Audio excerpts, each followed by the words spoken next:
Hey, hey, hey, it's Bernadette. Welcome, welcome. All right, so I just met with the new oncologist on my case and have some news.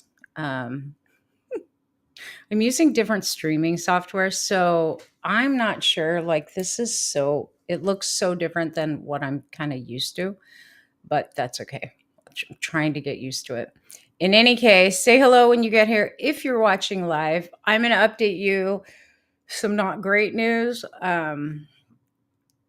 He explained things very differently than my chemotherapy oncologist, and we talked at length about the plan moving forward, and what's going on. So, first off, because we discussed the biopsy and why the need for chemotherapy, and the way he explained it was, I'm not truly in remission. You can say technically according to the biopsy, but according to the PET scan, I'm at what they call Deauville score, Deauville, of a 4, which is pretty high. You only get scored up to 5. So I'm at a 4, which means active, metabolically active disease. I'm not no evidence of disease. It's still metabolically active. And because of that, they have to go in and do radiation to try and take care of the rest of the remaining cells. And the way he explained it, because I said, well, then why'd the biopsy come back the way it was? Because I had my concerns about the results of the biopsy just because of where they took the sample was right above my belly button, which most of the disease that's left, most of the tumor is to the right of my belly button and to the right of my abdomen. Like above my belly button, you'd have to push pretty hard to be able to find the remaining tumor there, but whatever. And he said, well, biopsies are kind of like fishing, right? And he said they could have done it there because they were avoiding puncturing some part of your bowels. Just depends, he said, but it's like fishing. You're kind of fishing in there and you're hoping to catch a fish. It doesn't necessarily mean that you will. So they go more on, he said, we go more on the PET scan because it did light up then, and the Deauville score than the biopsy. So apparently I'm not really in remission, which I found kind of weird when she said it, just based on the PET scan results. But he explained it in a way where I could understand. The sucky part is this. I go in Thursday for what's called radiation simulation, where they do a CAT scan and they map the CAT scan with the PET scan results to mark and tattoo where they're going to be shooting the radiation on my abdomen. Now, there's a lot of potential side effects. They got to be careful with your kidneys. They have to be careful with your liver because your kidneys are very sensitive to radiation. And because my Deauville score is 4, which is still pretty high, it's a moderate amount of, it's a high amount of radiation. So I'm a little concerned and I'm a little bummed. I'm also bummed and still going to have to process this for the rest of the day. About 5 days a week for 5 weeks. So the treatment, the radiation treatment is 5 days a week, like Monday through Friday for 5 solid weeks. So that bumps me out too. Just saying, like through the end of the year, it looks like I'm still in treatment. And then I will have a PET scan some point, probably in January, maybe even February. And then at that point, if it's all clear on the PET scan, then I can get my port removed. I was like, man, which is about when I thought. I thought the port would come out about February, but she said 3 months from the end of radiation. Now, he didn't give me a timeline as far as getting rid of the port. He just said it's got to wait until after radiation is done in case I need future infusions. And if this doesn't get it all, then they refer me to something like CAR T cell therapy. So my hope is that the next treatment, these 5 weeks of radiation, which whatever, my brain I'm having a hard time wrapping it just because I was like gearing up to go full-time back to work. And now I have to account for daily treatments. So I still don't know exactly what that looks like as far as what time of day and whatever. My dad has had radiation. And he's just like, you're going to be tired. You know, this doctor's like, because your stomach's still having issues, your digestion, take Imodium. You can take it 8 times a day. We want to keep that under control so you don't get too dehydrated. And I'm already, because of the chemo, having those problems. So just a lot. It's a lot to process. So yeah, not in remission, apparently, according to the PET scan. The biopsy, he said it's not as reliable. So, all right, here we go. 5 more weeks of treatment. And that probably won't start until, because when they map it with the simulation on Thursday, with the CAT scan, then it takes a week to get all the approvals from the insurance company, yada, yada. And then that will put me around the second week of November before I'll start radiation. And then it's on like every day, flipping every day, 5 days a week. I'm like bummed. So trying not to get, hey, Cynthia, I'm trying not to let it get me down. I don't want my mind to flip on this one. I really wasn't that excited about the whole technically you're in remission thing, according to the biopsy. I wasn't excited about it because I had a lot of questions about where they took that sample. And because to him, I was like, well, if it showed no cancer, why are we doing this? He said, because the PET scan lit up and your Deauville score is high. So, which means it's still metabolically active. And if we don't treat it, it will come back with a vengeance. So I'm not until I get a PET scan that shows no evidence of disease, I'm not in remission. So I don't know why she said yes when I asked her, am I in remission? She said, according to the biopsy, technically yes, but she didn't go further to explain it where he did. He was very good at explaining things because I'm very concerned and scared a bit about radiation. But I won't lose any more hair on my head. It's like you don't have hair on your abdomen, so you don't have to worry about losing hair there. Probably going to lose some weight. Can't eat any fiber. Have to change a lot of things within my diet. And nausea, vomiting, diarrhea, constipation, all those things are side effects. I probably won't get constipated because I already have the other problem. And then irritation of the skin and stuff like that. So I got to go pick up some creams to get my skin prepared for where they're going to be burning it. And just going to take it as it comes. When, it's kind of like chemo. You don't know. Everybody's different.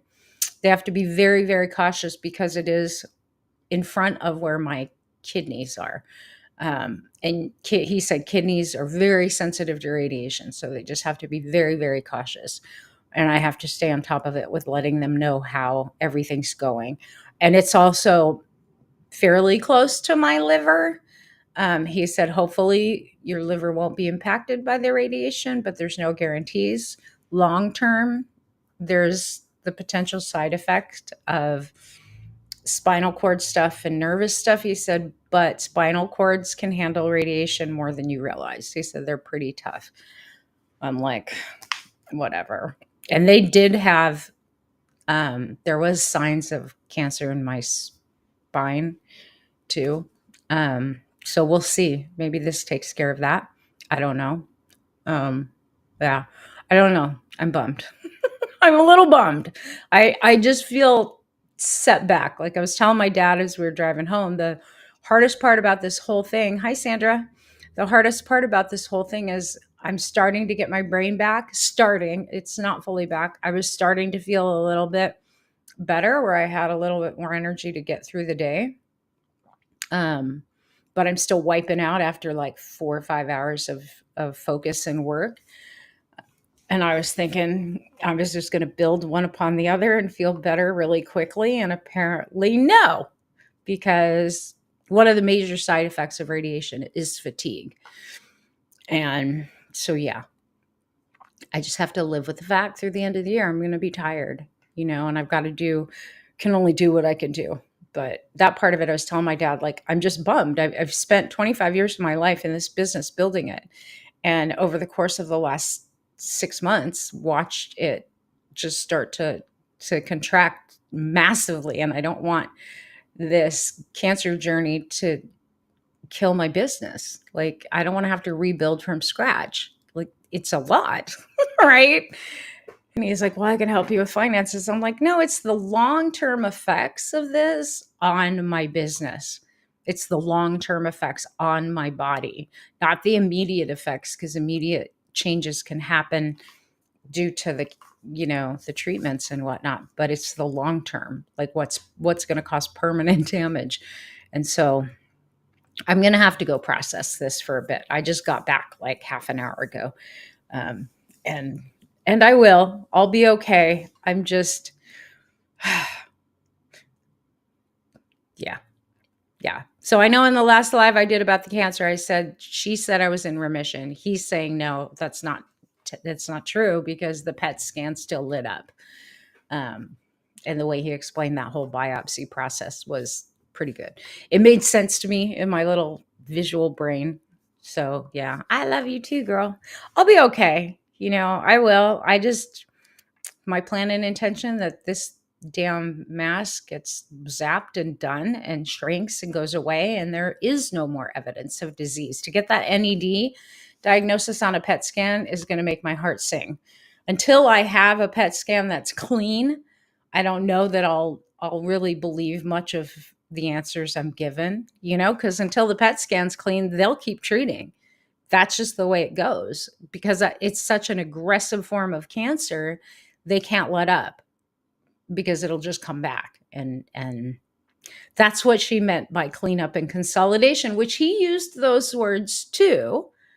He just said, if they got cells in the periphery of that mass, because the way it came back on the biopsy was inflammation, not cancer. And I'm like, I'm just concerned because of where they took the biopsy. Like, I would have to be real creative to find the mass where they took that biopsy. Like, I was expecting them to go over by like 3 inches into the actual mass. And he said, well, they have to be careful not to puncture your bowels and your whatevers. And I'm like, whatever. I get it, sort of.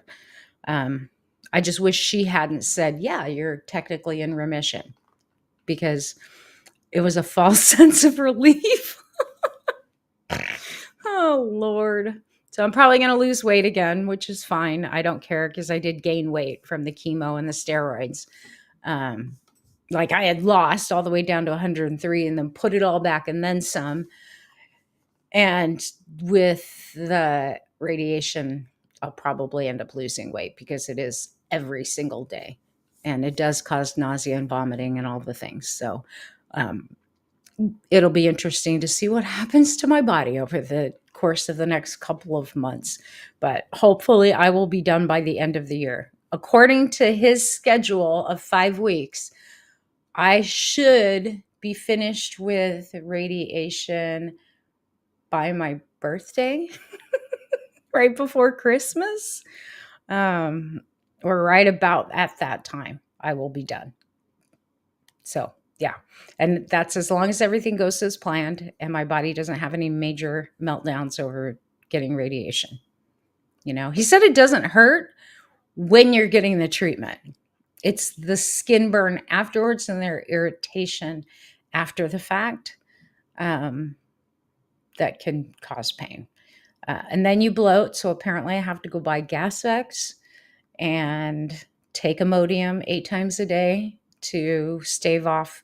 And if the Imodium doesn't work, they will give me a prescription strength anti-diarrheal, because they don't want me getting dehydrated. So the good news is I don't have to have blood work all the freaking time.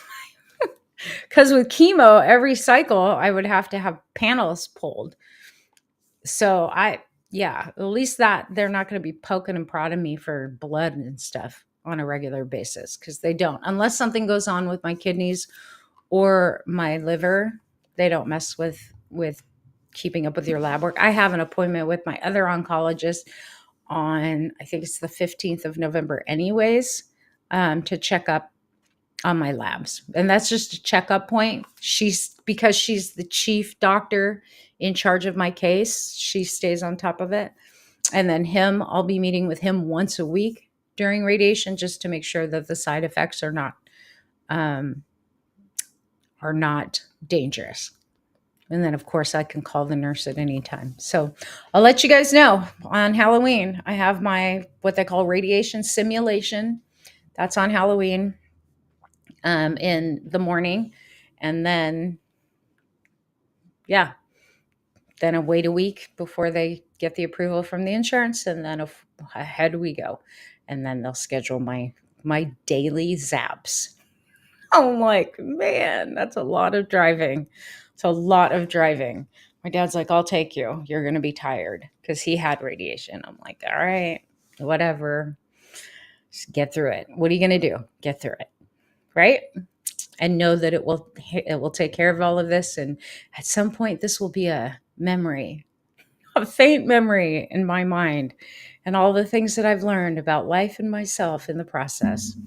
So that's it. I will see you guys later. I will come back and when I'm processing, I have a client tomorrow, and I have another client on Wednesday. So I'll come back sometime in the next week to do some updates as far as content goes.